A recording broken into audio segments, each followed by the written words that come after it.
Hey everybody, welcome to another video tutorial on this YouTube channel. Thank you guys for sticking around. If this is the first time you are watching a video tutorial on this channel and you are interested in tech related content, do me a favor by subscribing to this channel, and then if you really enjoyed the video as well, don't forget to subscribe. It really motivates me a lot. So in this video tutorial, we are going to continue with the Python programming course. So this is just a few things that we have talked about in this course or in this tutorial. So the first video, we talked about how to install Python. I talked a little about what Python is and the reason why you need to learn Python. We went on further to install Python to our machine. So if you really followed that video tutorial and you search over here, you search for Python, you see something like this, or IDLE, it should come. Or when you open your command prompt and then you type Python -- version and press enter, you should get a version of Python that is installed on your machine. And then the next thing that we talked about was downloading a text editor. And the thing is, any text editor will work, but I recommended that we use an IDE, Integrated Development Environment. And this integrated development environment, the one that we downloaded in the video, was PyCharm.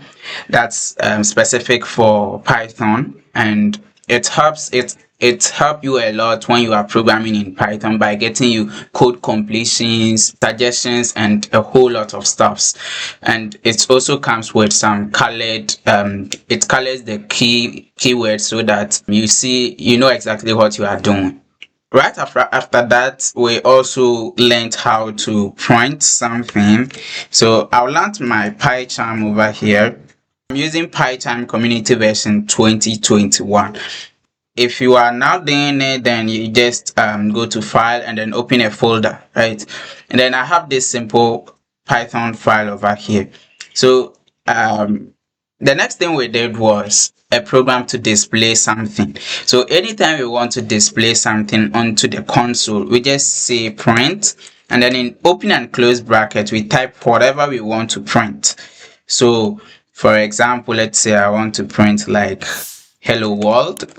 So hello world like this. And if we want to run our application, you come to the run at the top here and then select run app, and it's going to execute and display whatever was there.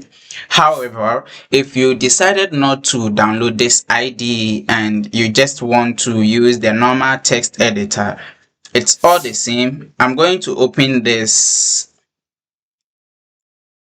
Alright, so this is the Python file that I opened just now.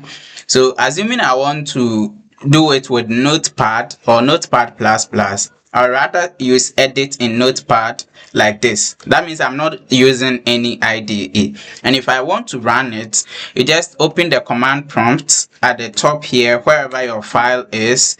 And then if you really added Python to your system path, when you type Python -- version, it shouldn't give you an error. So in this case, you can decide to run the application by just saying Python, and then you give it the name of the file, which is app.py, and Python is going to execute it perfectly, and you can see a hello world over here. That's just by the way. So back inside over here, with exception of displaying something, I think we also talked about the more on print statement, where I talked about special characters like \n. I also talked about \t and then double backslashes like this. We did an assignment we did something on drawing a triangle, right? So I think we got up to this point, and so we have to start from this point. So thank you guys for sticking around. See you in the next tutorial video.